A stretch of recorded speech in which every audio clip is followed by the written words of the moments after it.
ओम शांति। 20/5/25 की वाणी है। मीठे बच्चे, बाबा आया है तुम बच्चों को अविनाशी कमाई कराने। अभी तुम ज्ञान रत्नों की जितनी कमाई करना चाहो कर सकते हो। प्रश्न, आसुरी संस्कारों को बदलकर दैवी संस्कार बनाने के लिए कौन सा विशेष पुरुषार्थ चाहिए? उत्तर, संस्कारों को बदलने के लिए जितना हो सके देही अभिमानी रहने का अभ्यास करो। देह अभिमान में आने से ही आसुरी संस्कार बनते हैं। बाप आसुरी संस्कारों को दैवी संस्कार बनाने के लिए आए हैं। पुरुषार्थ करो, पहले मैं देही आत्मा हूँ, पीछे यह शरीर है। गीत, तूने रात गवाई सोई के। ओम शांति। यह गीत तो बच्चों ने बहुत बार सुने हैं। रूहानी बच्चों प्रति रूहानी बाप सावधानी देते रहते हैं कि यह समय खोने का नहीं है। यह समय बहुत भारी कमाई करने का है। कमाई कराने के लिए ही बाप आया हुआ है। कमाई भी अथाह है, जिसको जितनी कमाई करनी हो उतनी कर सकते हैं। यह है अविनाशी ज्ञान रत्नों से झोली भरने की कमाई। यह है भविष्य के लिए, वह है भक्ति, यह है ज्ञान। मनुष्य यह नहीं जानते हैं कि भक्ति तब शुरू होती है जब रावण राज्य शुरू होता है, फिर ज्ञान तब शुरू होता है जब बाप आकर राम राज्य स्थापन करते हैं। ज्ञान है ही नई दुनिया के लिए, भक्ति है पुरानी दुनिया के लिए। अब बाप कहते हैं पहले तो अपने को देही समझना है। तुम बच्चों की बुद्धि में है हम पहले आत्मा है, पीछे शरीर है, परंतु ड्रामा प्लान अनुसार मनुष्य सब रॉन्ग हो गए हैं, इसलिए उल्टा समझ लिया है कि पहले हम देह हैं फिर देही हैं। बाप कहते हैं यह तो विनाशी है, इसको तुम लेते और छोड़ते हो। संस्कार आत्मा में रहते हैं, देह अभिमान में आने से संस्कार आसुरी बन जाते हैं। फिर आसुरी संस्कारों को दैवी बनाने के लिए बाप को आना पड़ता है। यह सारी रचना उस एक रचता बाप की ही है। उनको सब फादर कहते हैं, जैसे लौकिक बाप को भी फादर ही कहा जाता है। बाबा और मम्मा ये दोनों अक्षर बहुत मीठे हैं। रचता तो बाप को ही कहेंगे, वह पहले माँ को एडॉप्ट करते हैं फिर रचना रचते हैं। बेहद का बाप भी कहते हैं कि मैं आकर इनमें प्रवेश करता हूँ, इनका नाम बाला है। कहते भी हैं भागीरथ, मनुष्य का ही चित्र दिखाते हैं, कोई बैल आदि नहीं है। भागीरथ मनुष्य का तन है। बाप ही आकर बच्चों को अपना परिचय देते हैं। तुम हमेशा कहो हम बाप दादा के पास जाते हैं। सिर्फ बाप कहेंगे तो वह निराकार हो जाता।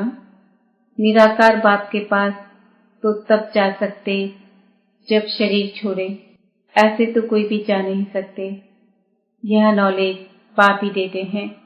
यह नॉलेज है भी बाप के पास। अविनाशी ज्ञान रत्नों का खजाना है। बाप है ज्ञान रत्नों का सागर, पानी की बात नहीं।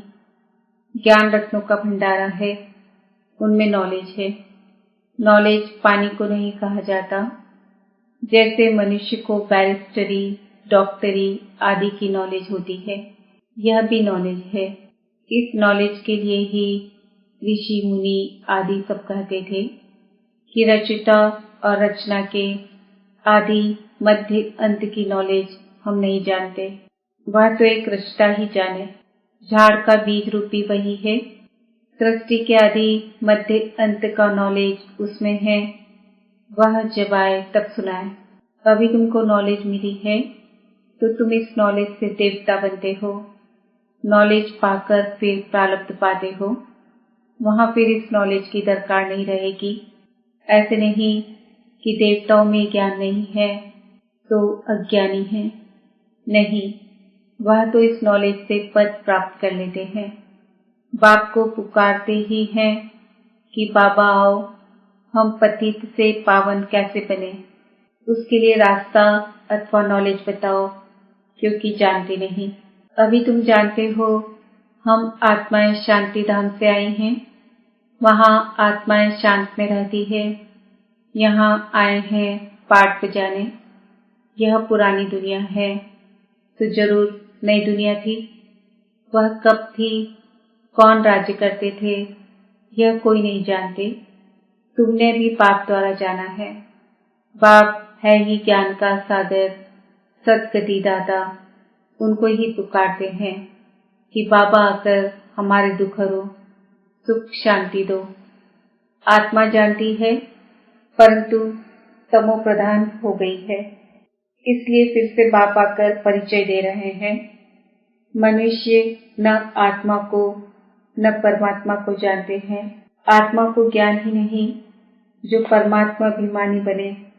आगे तुम भी नहीं जानते थे, अभी ज्ञान मिला है तो समझते हैं बरोबर। सूरत मनुष्य की थी और सीरत बंदर की थी।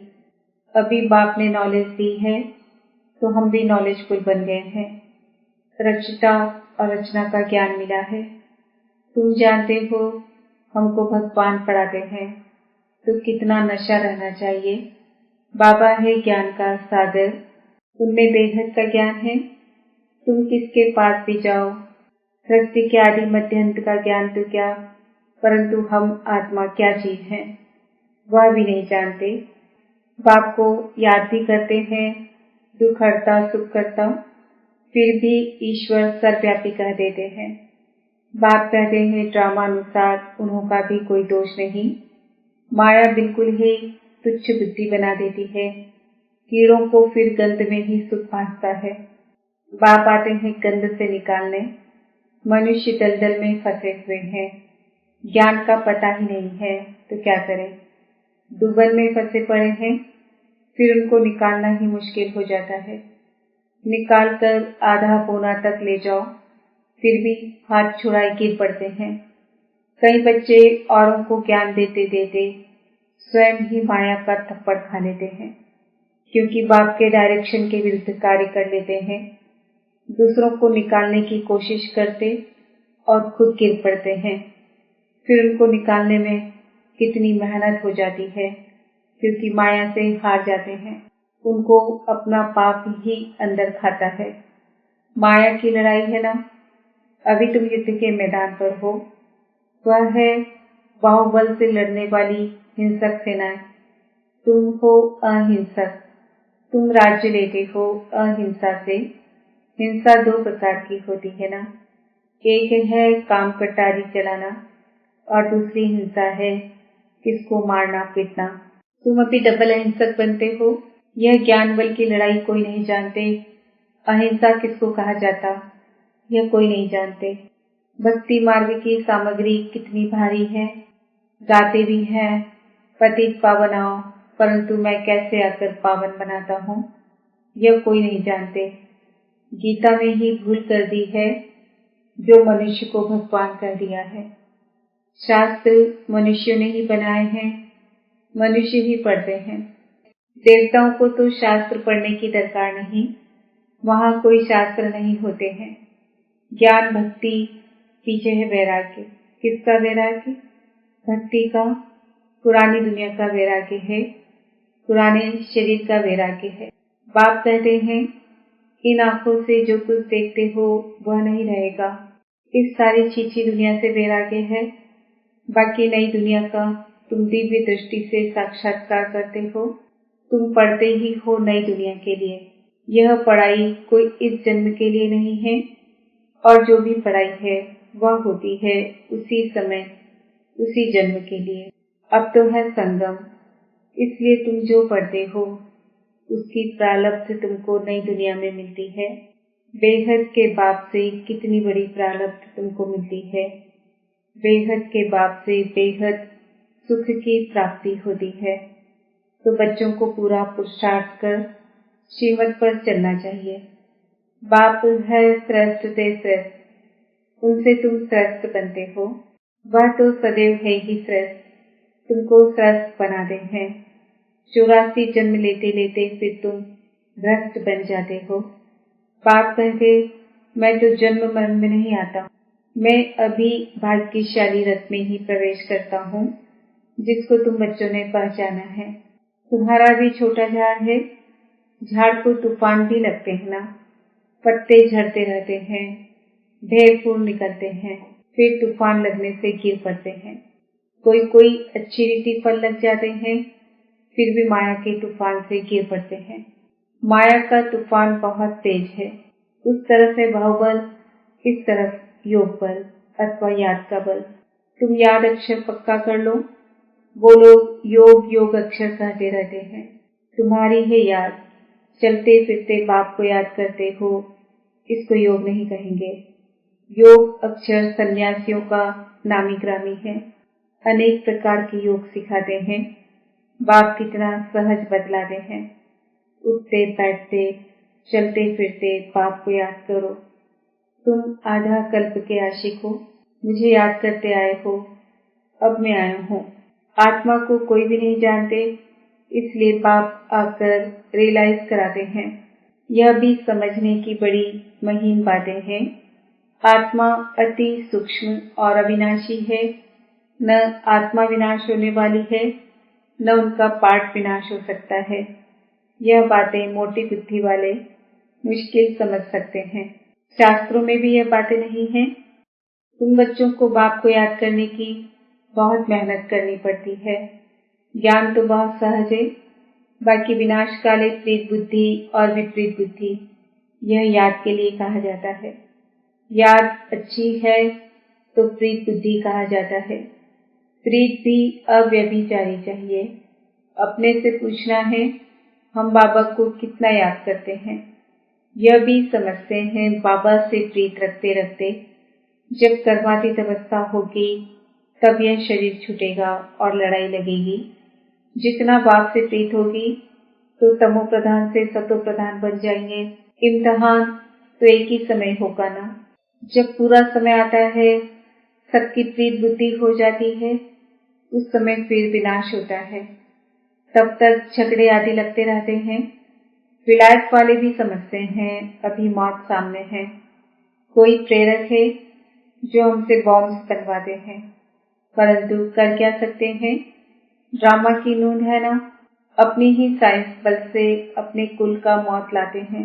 बच्चे कहते हैं पावन दुनिया में ले जाओ, तो शरीरों को थोड़े ही ले जाएंगे।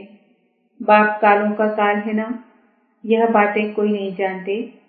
गाया हुआ है, मिरुआ मौत मलू का शिकार। वह कहते विनाश बंद हो जाए, शांति हो जाए। अरे विनाश बिगड़ सुख शांति कैसे स्थापन होगी। इसलिए चक्र पर जरूर समझाओ। अभी स्वर्ग के गेट खुल रहे हैं। बाबा ने कहा है इस पर भी एक पुस्तक छपाओ, गेट वे टू शांति धाम सुख धाम। इनका अर्थ भी नहीं समझेंगे, है बहुत सहज, परंतु कोटों में कोई मुश्किल समझते हैं। मंजिल बड़ी है, मेहनत लगती है। मेहनत है याद की, उसमें बहुत फेल होते हैं। याद भी अव्यभिचारी चाहिए। माया घड़ी घड़ी बुला देती है। मेहनत बिगड़ थोड़े ही कोई विश्व के मालिक बन सकते हैं। पूरा पुरुषार्थ करना चाहिए। हम सुखधाम के मालिक थे, अनेक बार चक्र लगाया है, अब बाप को याद करना है। माया बहुत विघ्न डालती है। बाबा के पास सर्विस के भी समाचार आते हैं। आज विद्युत मंडली को समझाया, आज यह किया। ड्रामा अनुसार माताओं का नाम बाला होना है। तुम बच्चों को यह ख्याल रखना है, माताओं को आगे रखना है। यह है चैतन्य दिल वाला मंदिर। तुम चैतन्य में बन जाएंगे, फिर तुम राज्य करते रहेंगे। भक्ति मार्ग के मंदिर आदि रहेंगे नहीं। अच्छा, मीठे मीठे सिकिल दे बच्चों प्रति पिता बाप दादा का याद प्यार और गुड मॉर्निंग। रूहानी बाप की रूहानी बच्चों को नमस्ते। हम रूहानी बच्चों की रूहानी माता पिता बाप दादा को याद प्यार गुड मॉर्निंग नमस्ते ओम शांति। धारणा के लिए मुख्य सार, एक बाप से अव्यभिचारी प्रीत रखते रखते कर्मातीत अवस्था को पाना है।